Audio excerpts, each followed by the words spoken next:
What is up, everybody? Welcome to the first edition of the Saturday Morning College Football Show for 2022 here on RotoGrinders. Justin Van Zuden, SCL Cardinals 84, with you as usual. Hosted the show for the last several years. Always enjoy doing the Saturday Morning College Football Show. Ben Pritchett got moved to the midweek show, so we needed another great host on Saturday mornings. I'm really excited to have a show that maybe we'll be efficient and we'll get done within an hour, or I might be able to get a few words in. Who knows? Just kidding, Ben. I know he's watching, but we'd like to welcome Micah Bedard to the RotoGrinders team. Contributor to our college football content. He's been doing the slate write-ups as well. Micah, welcome aboard and happy to have you. Yeah, thanks for having me. Ben and I will have a little bit different takes. You won't hear me going in depth on any Georgia players as much, except for Brock Bowers. Excited to join the team and then get on the show for Saturdays. Yeah, if we'd have had a problem with Ben if he was on the show and wanted to tout Stetson Bennett today. But we'll be able to save those takes. We'll get to those in just a minute. No, a lot of you might be new to this show. Maybe you're new to college football DFS in general. If so, welcome. If you are not new, but you are watching the show for the first time, welcome. We have made this a premium show the last few years, so you could only access it with our RotoGrinders premium college football premium package.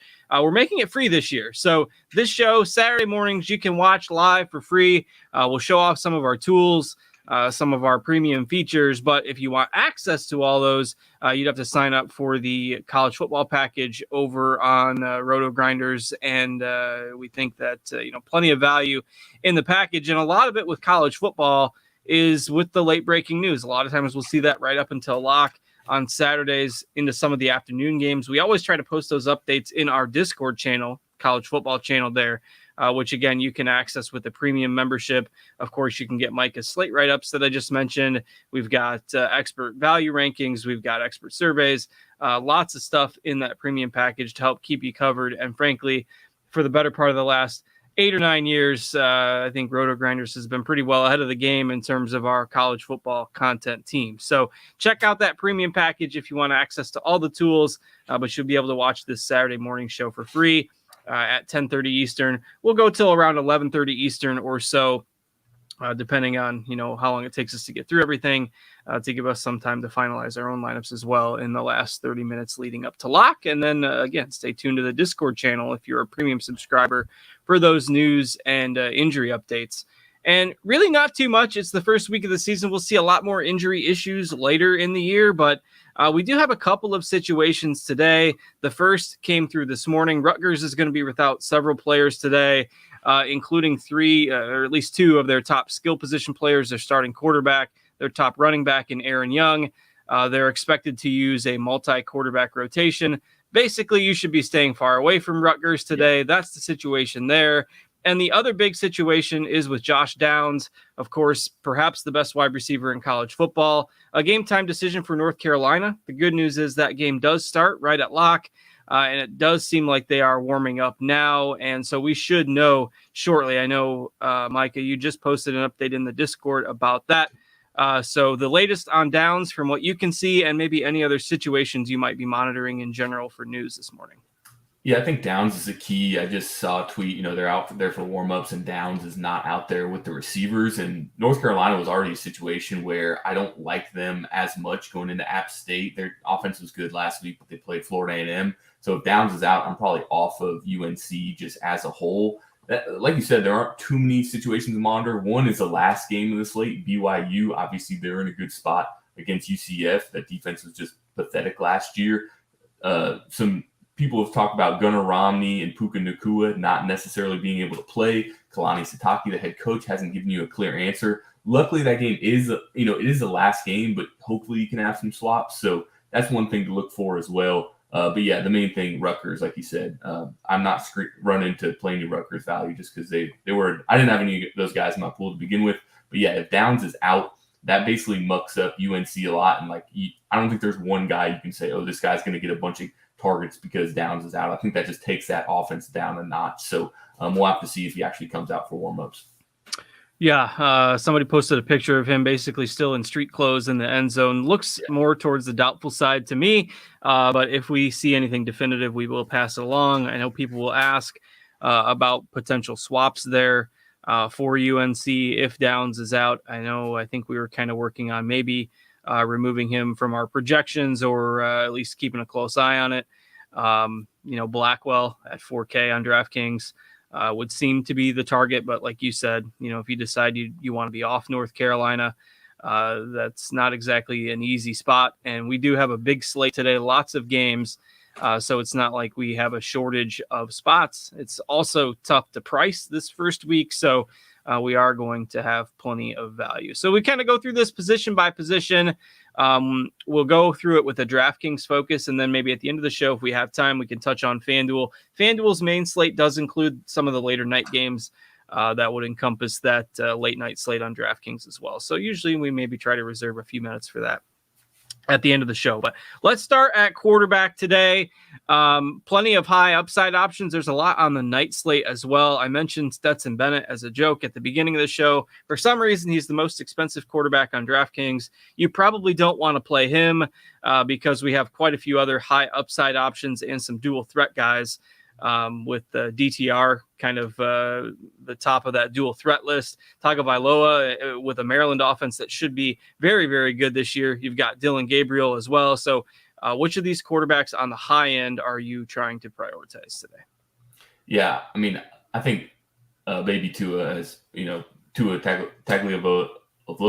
That's why I call him Baby Tua, because I messed up his last name. That works. So I think he's a great play. Maryland's wide receiver core is going to be tough. We talk about stacking in college football. A lot of these guys are dual threats, so you don't necessarily have to do that. But with Baby Tua, there are a couple different guys you can pair him with. We'll get to him in the receivers. But I definitely like him. Thompson Robinson, this is like his 8th year at UCLA, I'm pretty convinced. But, he's a dual threat guy, not the best thrower, but there are a couple guys I like to pair him with. I really like Dylan Gabriel as, Jeff Levy, basically the offensive coordinator at Oklahoma, convinced him to come. Gabriel was at UCF, transferred to UCLA for about 15 minutes, and then Levy got him to come to Oklahoma. Now he runs his offense, and Levy was his quarterback's coach back at UCF. So I think Gabriel is one of the best spend-ups on this slate. If you play Stetson Bennett, as I said in my write-up, we cannot be friends. That 3% ownership should be 0, but we'll just have to see. I'll take it if it's going to happen. I like Gabriel and Tagovailoa at the top. Jackson Dart is interesting. He's right above 8K. Lane Kiffin had not named a starter until yesterday afternoon, actually, when I was midway through the write-up. He's got upside. He's a dual threat guy. We obviously know Ole Miss, and that offense is going to be high octane. So he's an interesting play too. Probably off Haynes King, but I think those 3 guys, at least above 8K, that I'm focusing on for sure are Gabriel, Tagovailoa, and I think Dart is really interesting for GPP. Yeah, not a lot of ownership on Dart. That might creep up with that news kind of coming out late, and that's a later start. So people will start to get that information. But yeah, I think Tagovailoa and DTR are probably the top for me. And you're going to see with a lot of spots on the slate, right? It's the first week of college football. We've got a lot of non-conference games. There are going to be a lot of blowouts. So a lot of production is going to be dependent upon which of these underdogs can score, 2 or 3 touchdowns to keep these games competitive enough to keep the starters in there. Like Oklahoma, they're favored by 31 points, I think. So, if they can, if UTEP can keep that game within 2 or 3 scores in the second half, you see more production from the starters. Like Central Michigan with Oklahoma State the other night, they kept that game reasonably competitive, right? They scored 40 points. And so Oklahoma State starters were able to put up more numbers. You're going to see that with a lot of these non-conference games early in the year. So don't be afraid to mix and match some of these guys in your GPP builds, because some of the production is just inherently going to be dependent upon how long some of these guys stay in the game. We don't have that conversation a lot when it gets to conference season, but college football is one of those sports where there's a lot of diversity in opponents, obviously, and you're going to see some 30, 40 point blowouts. So let's move into kind of that next tier of quarterbacks. It seems like Clayton Tune is getting a lot of buzz today. Let's see, what is he? 7,600? Yeah, 7,900 on DraftKings. But you've got some other playable quarterbacks in this range as well. I think a lot of people, their second quarterback choice on DraftKings is going to be between Tune and Jaron Hall for BYU. Do you have a preference on those two guys and maybe some other tournament pivots in kind of that mid-range of quarterbacks? Yeah, I think this is where, at least like in single entries and smaller fields, you're going to see a lot of the, ownership consolidation, because Jaron Hall is going to be the highest owned quarterback of the slate, and rightfully so. I mentioned him against BYU. He's got rushing upside. They lost Tyler Allgeier, who, a lot of people think, and Christopher Brooks, will get to him in a second, when a big runner leaves the program, that a guy's just going to step up and take, all that workload. But some of these mobile quarterbacks are also going to be asked to take on some of that load. So Jaron Hall is a great play. Two guys around him that are really interesting to me are KJ Jefferson and Frank Harris. You guys will learn this year, I'm a KJ Jefferson stan. I love the guy. If you've seen him play, he's just, he's got to be 6'6", 280 or something, or he's a big boy. And like when he gets running downhill, you're not going to be able to get in front of him. So he's a great dual threat guy. Frank Harris is probably my favorite quarterback of the slate, honestly. I think he has all three of his wide receivers back. Same thing with Hall. He lost his leading runner, Sincere McCormick.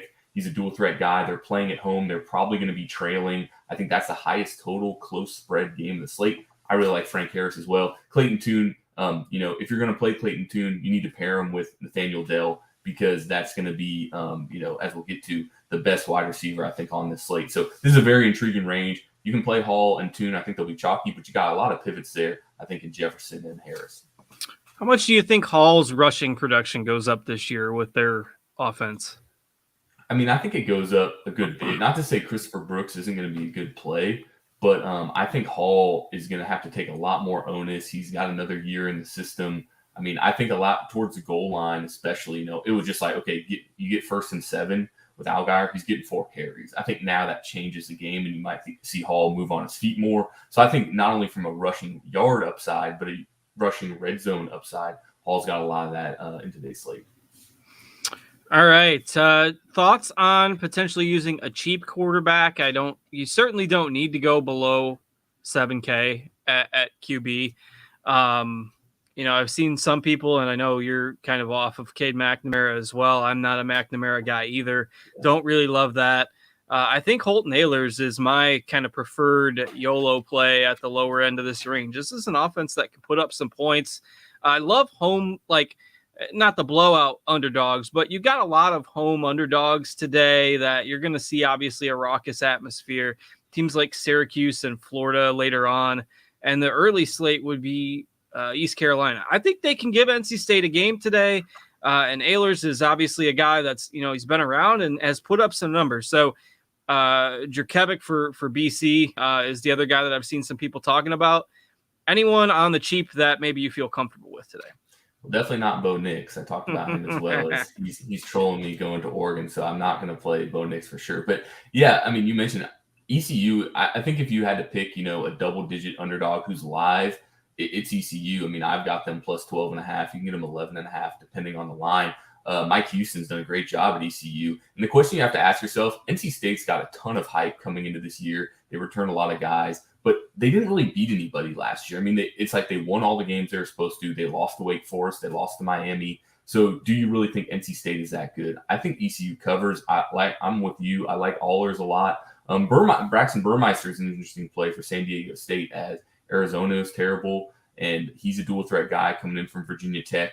The only other guy I'm really considering down here is Jerry Bohannon on USF, just because I'm a sucker for last games of the slate. And I think they return a lot of offense as well. And they're going to have to keep up with BYU, who's going to play a little faster. So I think Ahlers is probably the best play in this. I don't really have that much exposure to those early games, but I like ECU, and I'm really taking a stand on that game. And I'll have very minimal NC State, and I hope to see an early upset with ECU. Yeah, I did bet them plus 350 as well, a little bit. Yeah, so we'll see if they can hang and pull the early upset today. We'll give that a crack. So, all right, that does it for quarterbacks. Some people might be building obviously on FanDuel, and I said we'll touch on it at the end of the show. But with all these high end quarterbacks, you've got a lot of dual threat quarterbacks and upside quarterbacks in the night games as well. Like on FanDuel, are you prioritizing somebody like Cunningham over a lot of these other top end quarterbacks? Yeah, I mean, that last game of the slate on FanDuel is Syracuse and Louisville, and the FanDuel main slate is awesome. I love that it Yeah. goes all day. And Garrett Schrader for Syracuse might be the best GPP play of the slate. Syracuse hired Robert Ania, who was Virginia's offensive coordinator. So if you remember from last year, Brennan Armstrong and those offenses. So it'd be interesting to see how they come out. But if Schrader is actually going to throw the ball, he's a great option. You got Bryce Young and CJ Stroud, but I think they're obviously more pocket passers. Malik Cunningham is my highest owned quarterback on FanDuel, and like I can't get enough of the guy there for sure. And if you're playing DraftKings night slate, he's like he's way too cheap. Yeah. Him and Schrader's price like on DraftKings tonight is just ridiculous. But yeah, I love them in the late games. Also, FanDuel nugget real quick: Tyler Buckner for Notre Dame. He's just a flyer, but I do like him if you're going to play Notre Dame and you think that they're going to be somewhat competitive in this game. He's going to have to do something, so I don't mind him as a punt on FanDuel. All right, let's move to running back, where we've got ownership kind of spread out amongst the top tier. Got several guys at 7K plus. Always a bit of a wonder in these early games how many carries some of these guys will get. But how are you kind of navigating the top tier of running backs on DraftKings today? It is really weird to me to see Eric Gray priced as the highest price running back on this slate. I'm going to full fade him. One of my friends went to Oklahoma and he's pretty plugged in. He's been talking about Marcus Major for about 3 years now. So I think he's worth a shot in GPP. Gray just doesn't seem like that every down back to me. And maybe I'm wrong, but I couldn't imagine playing him over Charbonnet, Evans, A-Chain. I think those three guys right there, that's my main running back core. I think Zach Evans is going to get a chance to show what, coming as the number one running back in the country. TCU rotated like 8 backs last night, which is what he got out of. I love him in this offense because Charlie Weiss Jr. is there. He let Jared Mangum run for 15 touchdowns. He's going to let him run probably a little bit more. Charbonnet, too, is just a beast in a great spot. So the two Zachs, Charbonnet and Evans, are my two favorite plays up top. Yeah, A-Chain as well was like 7 yards a carry last year. So a guy that certainly has the potential to break the slate. Maybe a little bit more volatility, but 3 really strong options there. I'm with you on Gray.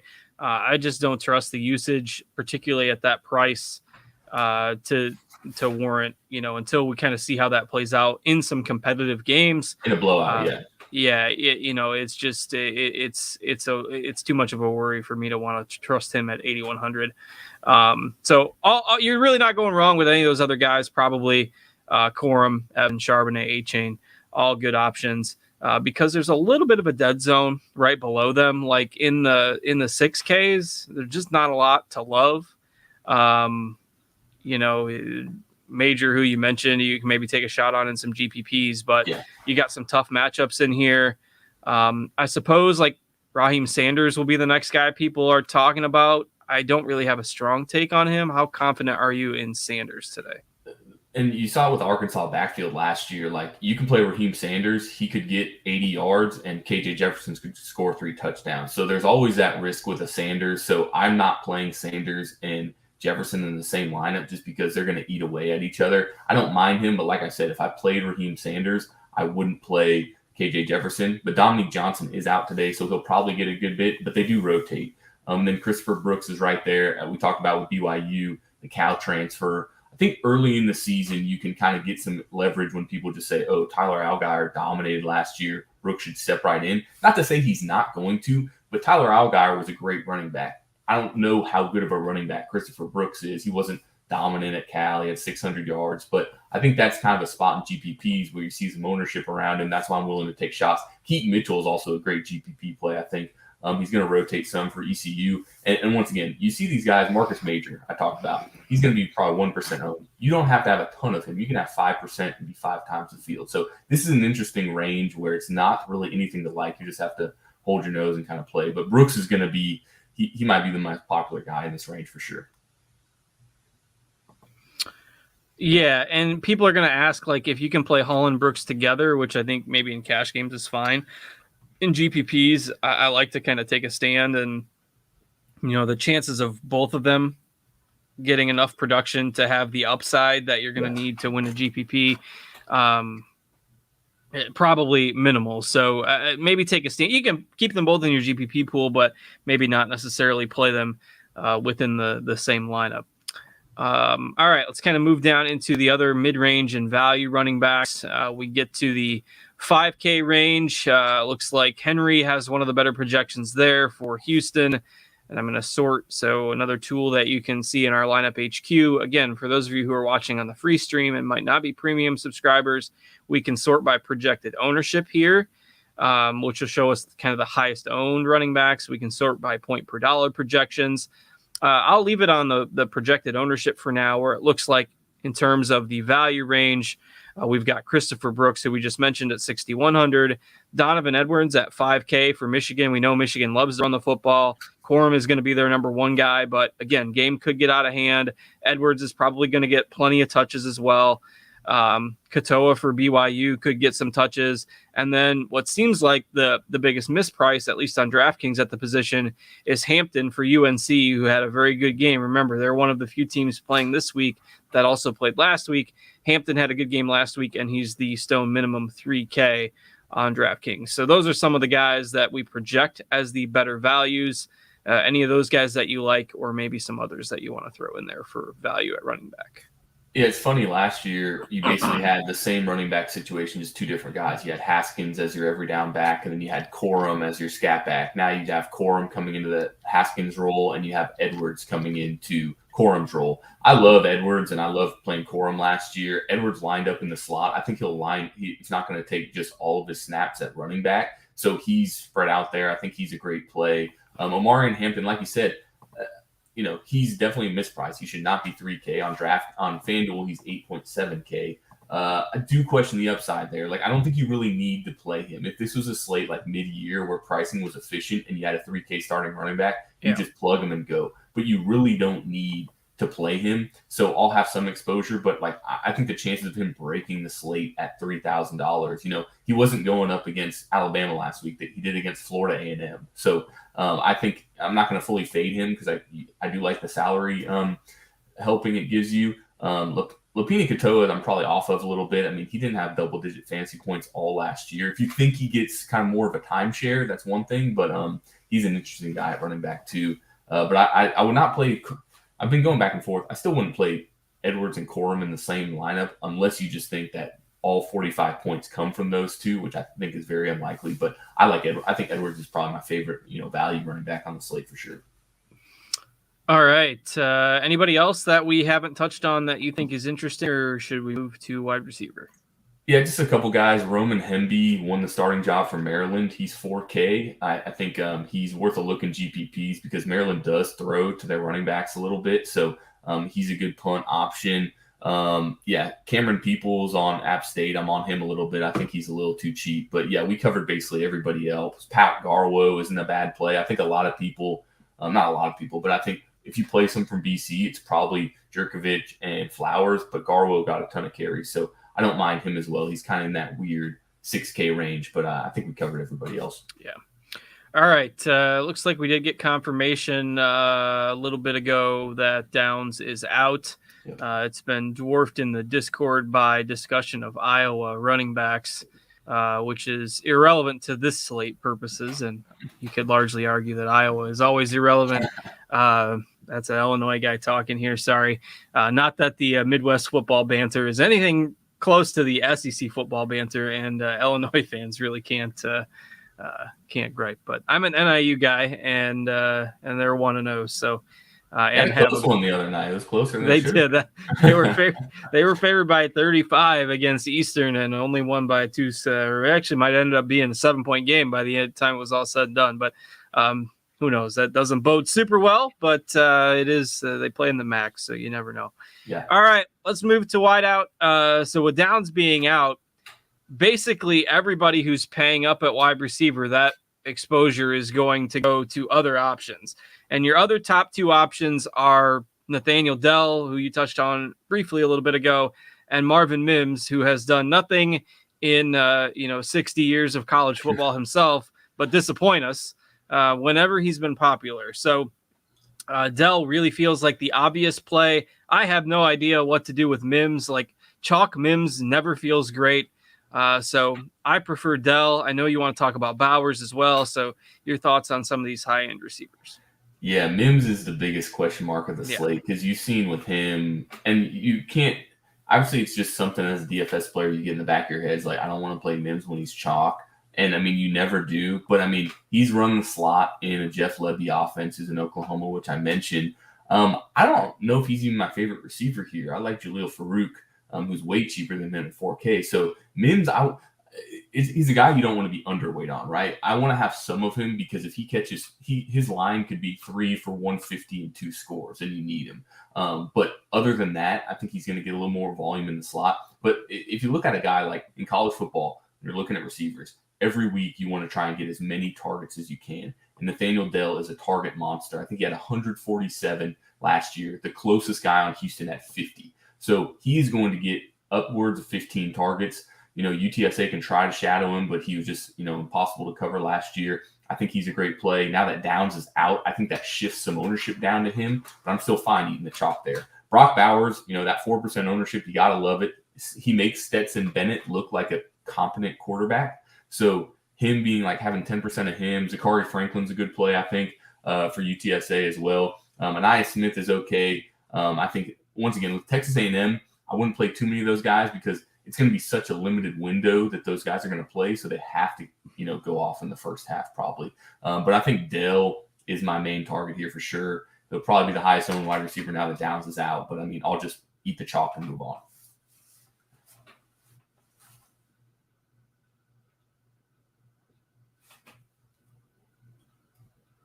Justin, you're muted.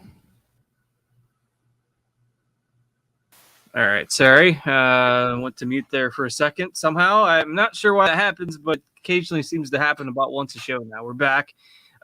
In case those of you who might just be joining us want a little bit of a recap as to what we've done throughout the show so far. We went through position by position here with a DraftKings focus, and we'll touch on Fanduel a little bit at the end. We should have some time.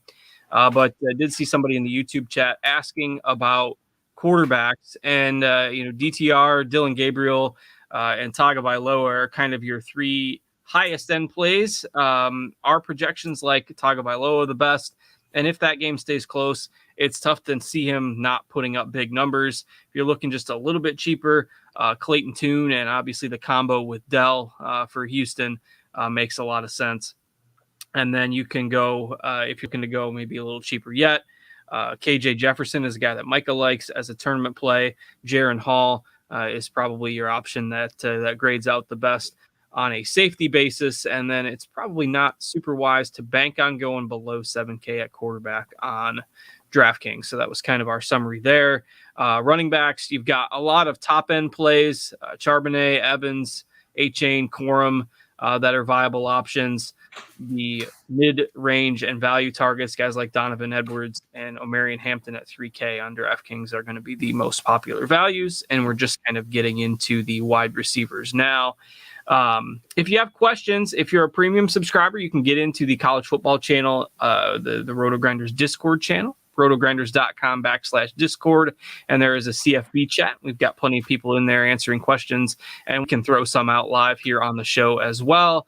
And if you're watching on YouTube and you have a question, we can try to sneak those in as well. So we've got plenty of time. We don't really have a set end time as long as we try to get out of here by around 11:30 Eastern. We've still got plenty of time to meet that. So. All right, let's go through the rest of these wide receivers. We talked about Downs being out, Dell, Mims, Bowers, the other options at the top. Ania Smith, another guy that Texas A&M kind of uses all over the field, an upside play. How much do you worry about Smith today if that game gets out of hand? Yeah, Smith also had an issue with I think he had a weapon in the car. He got pulled over basically and was doubted if he was even going to play in this game. I don't think that plays into it too much, but like I said, with Smith and A-Chain, definitely don't play those two together because if this is a blowout, this is the only FCS game. So if he doesn't get his touches early and let's say, instantly, let's say Haynes Kings throws for 3 touchdowns earlier and A-Chain puts in 1 and they're up 28-0 at the end of the first quarter, he's probably not going to get much work. And you've got guys around him like Bowers and Franklin and Dale who are going to play the whole game regardless. So he's a good GPP play. He could take 2 70-yard passes or runs to the house. But I mean, if you don't get that early, you're probably not going to get it. Yeah. I just don't see this being a game where those guys are going to be in for 4 quarters, particularly if they put up a lot of production early.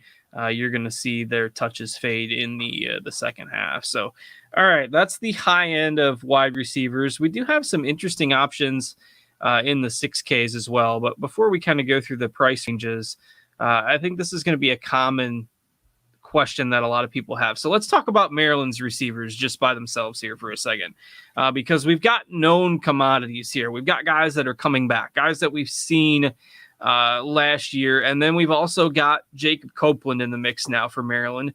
And we like their quarterback. Tagovailoa projects as one of the best point per dollar quarterbacks on the slate. So people are going to be asking, who do I pair him with? Or if I'm playing cash games, who do I prioritize from this Maryland group? Can I pair Tagovailoa with 2 guys? Great questions that, it's tough to give definitive answers here. But the receivers are also kind of at different prices. You've got Demas at 68, Jared at 59, Jason Jones at 47, and Copeland's the cheapest on DraftKings at 42. So where do you stand given the salaries on how you want to attack this Maryland group? Yeah, this is a perfect example of what you want to break down here, right? So you had Raheem Jarrett, played all last season, led them in targets. I think he's your cash game play. He's going to get, touches. He's probably the most locked in floor here.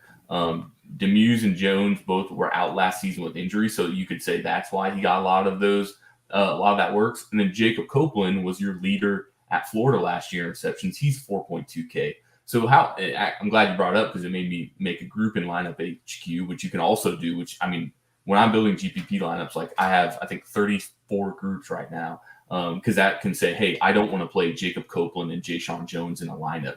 And so that's one of my rules, right? And so that means when you're building in lineup HQ, none of your lineups will have Jones and Copeland. So, I think that's really helpful. Demuse he was the number 1 guy last year. He went out after 5 games and he averaged 7 targets a game. So I think he's popular. Copeland's my favorite play here because once again, you get a depth chart where he's the backup. I probably don't play Copeland and Demuse in the lineup just because they are listed at each other's backup, but I think you could. Copeland's my favorite play here. Jarrett's got a good floor. Jones is the guy who is probably even under that. I'd say my favorite receiver is Copeland, and Demuse is definitely a good play, but also they're playing Buffalo. So the same thing. I don't think you want to get crazy. You can pair him with 2 receivers for sure, but this game also could blow out pretty early. So Demuse coming back from injury, Jones as well. So just something to monitor. But this is a great example of, what to do at a position when you don't have like Nathaniel Dell for Houston getting all the targets. And this is an interesting spot. And I think getting it right, which is easier said than done, is probably the one keys to the slate.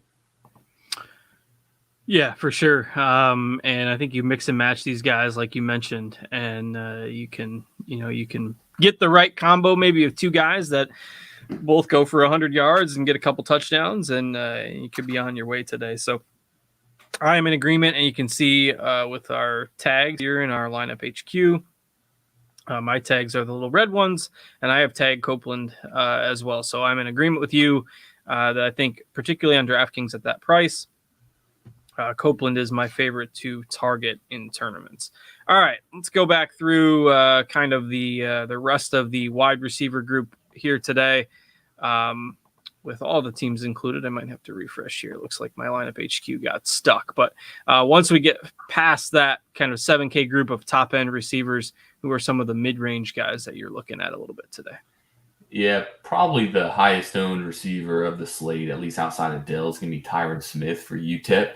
Once again, he's one of those guys that played last week, so you have some data on him. And he got 15 targets, caught a touchdown. So he's cheap at 4.8K. UTEP is a 30-point underdog at least. So they're going to be throwing. I think he does have some risk. But, when you're getting 15 targets a game, I think they're going to continue to do that. So he's definitely a good play. I also like Jake Bobo a little bit at 5,000. Charbonnet is a good play of mine, and I like him. But Bobo comes in from Duke, where he was a target monster. UCLA lost a lot of guys. Like I said, DTR is not the best thrower, but I think Bobo is just a good low-owned option for sure. And then Puka Nacua on BYU. pairing him with Jaron Hall, I think those two definitely have some chemistry. So there's a bunch of good options. I'll give Ben a shot. CJ Johnson for ECU. We talked about them earlier at 4K. He's one of my favorite punt plays. And then I'll give Ben a shout out and talk about Eric Gilbert because he's 3.2K, the tight end for he used to play at LSU. But if you really want to burn some money on fire, like I do, and Ben probably too, I'll play some Eric Gilbert at 3.2K. But a ton of options here, and I think my ownership is pretty spread out outside of Dell, and I have a lot of Tyron Smith too.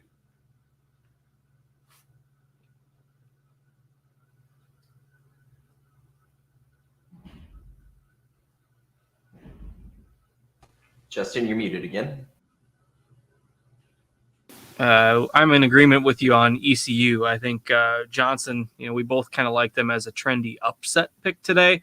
So if you're, we're both playing, I'm playing some Ailers at quarterback. So if you're pairing him with a receiver, getting him with Johnson at 4K on DraftKings, and you put those guys together, a cheap quarterback, a cheap wide receiver, you can get, whatever else you want kind of in that lineup. So I like that combination as a GPP flyer on DK today. All right.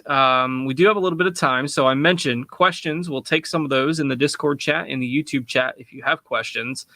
In a moment here, I'm going to pivot the screen share over to the night slate, and we can spend just a few minutes talking about the later slate on DraftKings, which also encompasses some of the games that are on Fanduel on the main slate as well, since Fanduel's main slate goes all day. So I will pivot the screen share here over to the night slate, and let me take a peek for questions. I think I had, let's see. All right.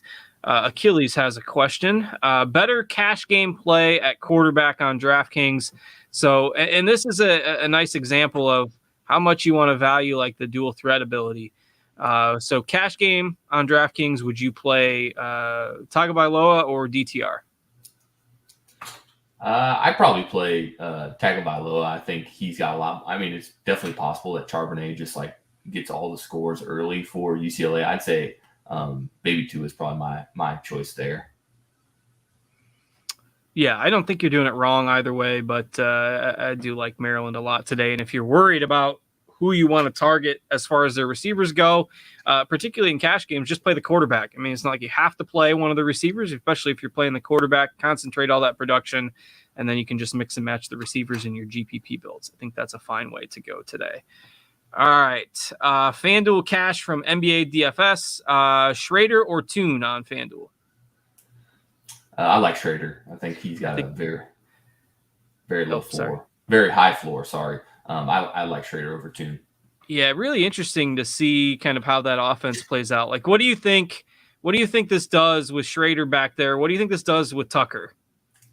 I'll be honest. I missed, at least till like last week, that they hired Robert Anae. And like I said earlier, I don't think anyone really has a good idea what this offense is going to look like. I don't think they just completely go away from Sean Tucker. But I definitely think this is going to be more of a balanced lineup. I mean, it was like Virginia led the country in passing yards last year, and Syracuse basically was dead last. So I think anyone who tells you they know what's going to happen is lying to you. But one thing that you do know is that Schrader likes to run more than he does pass. So if he can even use average, I think like 120 yards a game passing. So if he can even do something, to 200 yards and still keep that rushing upside, I'm still on the fence on if I'm going to play both of them together, but because I don't think it's a slam dunk as last year. But I think some of the Syracuse receivers are going to get totally overlooked, and I'll have some sprinkles of them just because now Syracuse is actually going to throw the ball a little bit. Yeah, I got burned a lot last year trying to.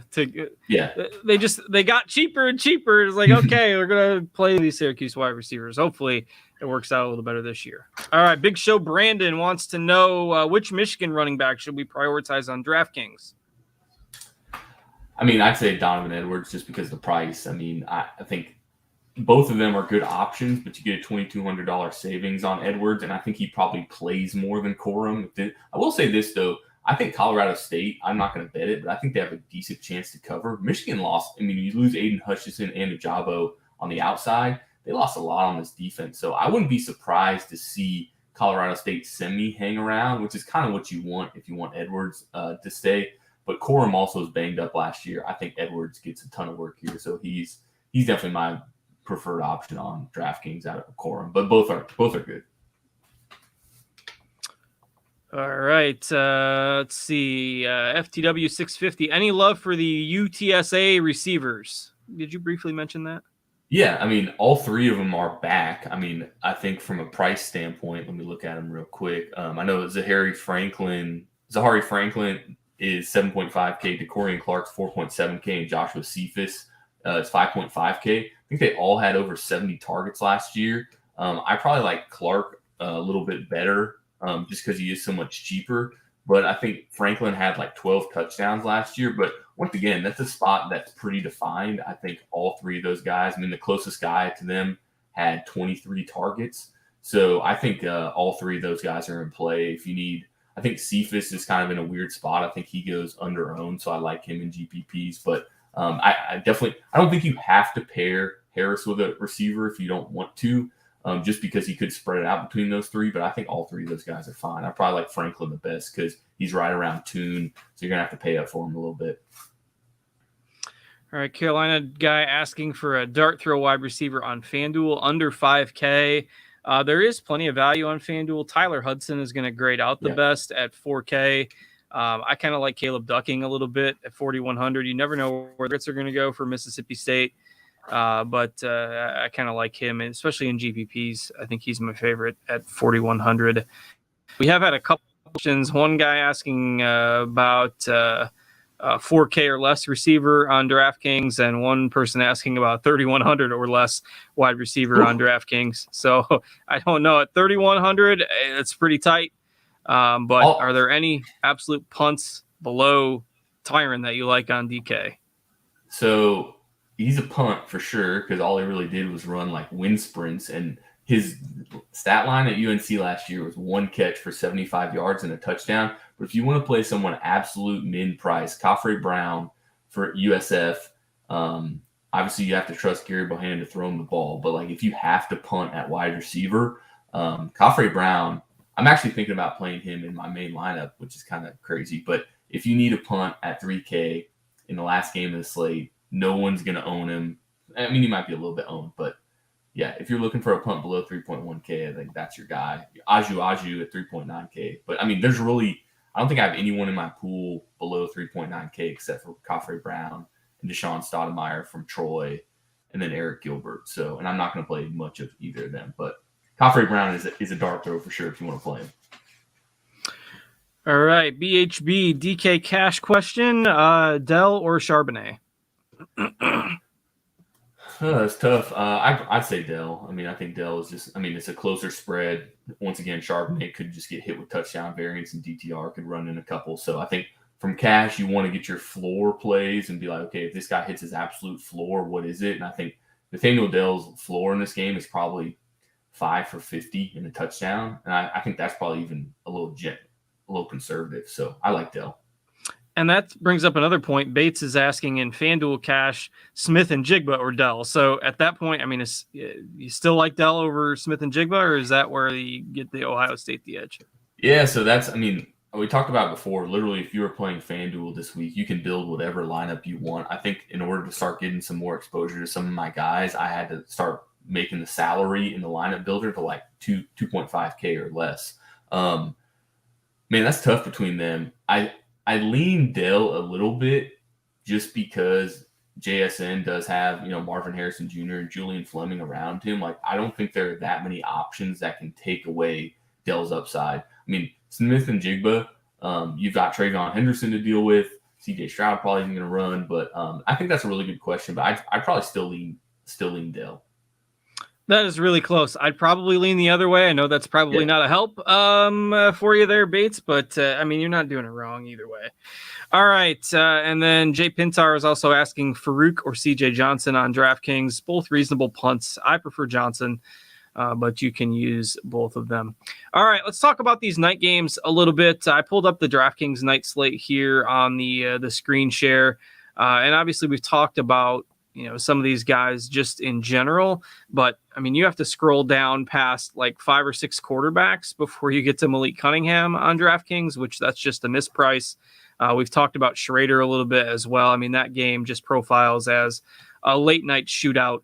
Anything else to add at quarterback on DraftKings for the night slate?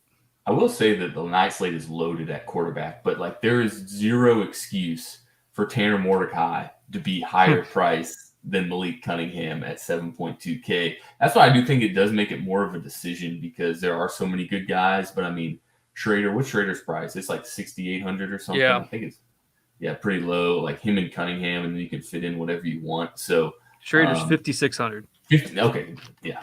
I mean, I think that's just a plug and play there, and he's the last game in the slate. But like you saw at the top, I mean, you got Stroud, Bryce Young, Grayson McCall's even. I think Grayson McCall's a good GPP play, although he is playing Army, so that takes a little bit out of it. But just loaded. Will Rogers is also one of my favorite quarterbacks, and he'll just throw to like 18 different receivers, so you don't necessarily need one of them.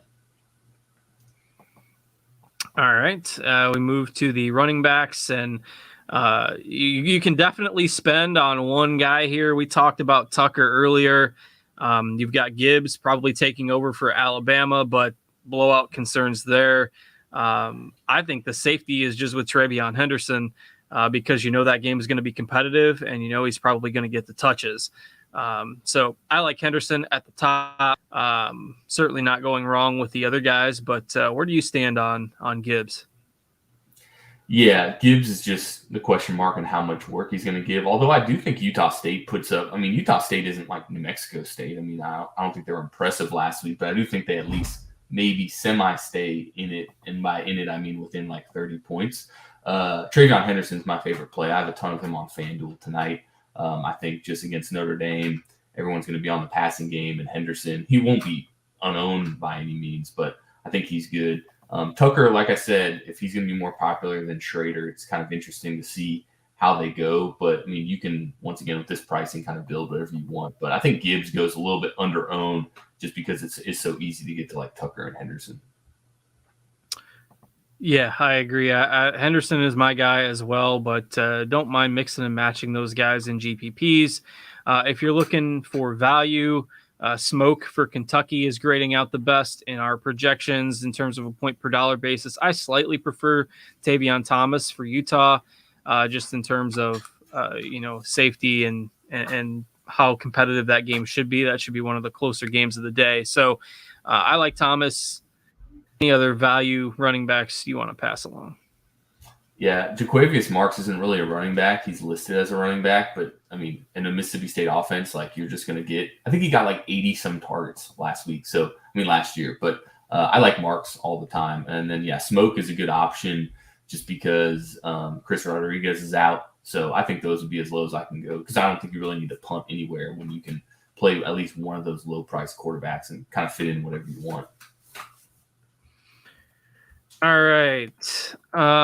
We had a few general questions in the YouTube chat about asking the Superflex spot to target 2 stacks. Certainly that's the most common approach in GPPs is to do QB receiver stacks twice with your Superflex. But I know Sean Newsham did put out some research that a third running back has won some GPPs, I think maybe 20-25% of the time over the last few years. So I always take the 2 quarterback approach, but there is some research out there that's maybe you don't necessarily have to. It's certainly slate dependent, but 2 quarterbacks and getting the multiple stacks. Or if you're playing a running quarterback, obviously you don't need to stack those guys, but no qualms about doable stack in GPPs for sure. All right, Sunset Knight asking a question in the Discord chat. DraftKings, cash games, Blackwell or CJ Johnson? Lots of people asking about the cheap receivers today. I don't think you can play any of these UNC wide receivers in cash. I mean, I like CJ Johnson anyways, but that's kind of a no-brainer for me. Yeah. All right, let's go to the wide receivers in the later games, and then we will get out of here. Smith and Jigba is obviously the high-end target. Rashee Rice is another one of the highest salary options, but you can see how much better we project Smith and Jigba there. I think he's a must as your wide receiver one. Michael Mayer, a tight end, but wide receiver eligibility on DraftKings, and for some reason he's 4K. Yeah. He should not be 4K. Those, I think, preload your night lineups with Smith and Jigba and Mayer, and then you can kind of build from there.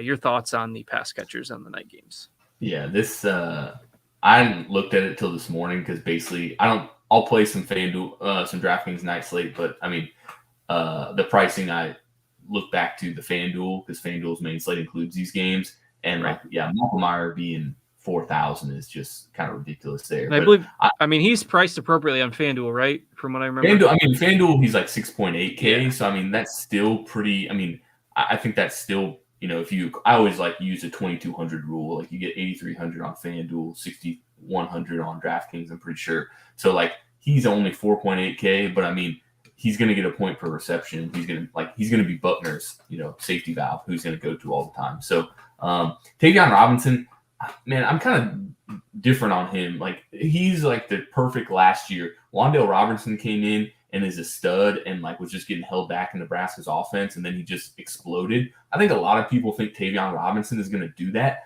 I'm underweight on Kentucky this year in terms of that passing game, so I'm not as in tune with him here. Also, Jermaine Burton, I don't know what you think about him, but I'm not convinced that he's just going to come in and be this number one guy, and maybe he will, but that's a stand I'm taking in week one. Give me any of the other Bama receivers like Trayshawn Holden, Kobe Prentice is a true freshman. Like people might shy away. Tyler Harrell is also a good play. I mean, all these guys are going to get shots. I think that Ja'Cory Brooks could. So being heavy on Burton week one, like maybe it's going to kill me. I don't think it really does. But I think there's a ton of talent on that Alabama wide receiver. They lost everybody. I mean, they literally lost their top 5 targets. Burton, I think, will do well, but I can see Prentice, Holden, Brooks, Harrell, any of those guys doing well too. So I think when you look at that ownership, right, if he's going to be 14% owned and Kobe's going to be 2% owned, you're going to have 10% of Prentice and be 5 times the field. So I like him tonight in GPPs, and I've got not a bunch of them, but a good bit on FanDuel. Yeah, I just don't think, when you're unsure, paying for the super highest price guy, that's not something I want to do on a slate where we've got a lot of obvious options. So give me the cheaper guys as well. I'm kind of with you on that on the Bama side. What about, we talk about potentially stacking this Louisville-Syracuse game? Like, obviously these quarterbacks pushing upside, so you don't need to pair them, but would you pair them in some GPP builds with any of these pass catchers? Yeah, Tyler Hudson you mentioned, but he's just a misprice on FanDuel. I mean, he caught, I think, 70 balls last year at Central Arkansas, and I mean, he's a stone min at 4K. I don't want to misspeak on his what he did last year, but it's pretty close to that. So I mean, he was a beast at Central Arkansas, so he's cheap. I don't think you need to. I think he can give you a bunch of leverage. Like I would just say that like Courtney Jackson is probably my favorite player on Syracuse, but like that is once again guessing. Amari Huggins-Bruce could be good as well, but Hudson I think is the known commodity here. But one of these guys could definitely get there in GPP. I don't mind Courtney Jackson at all. All right, I think we've gotten through all the questions in the Discord. I think we've gotten through all the questions in the YouTube as well.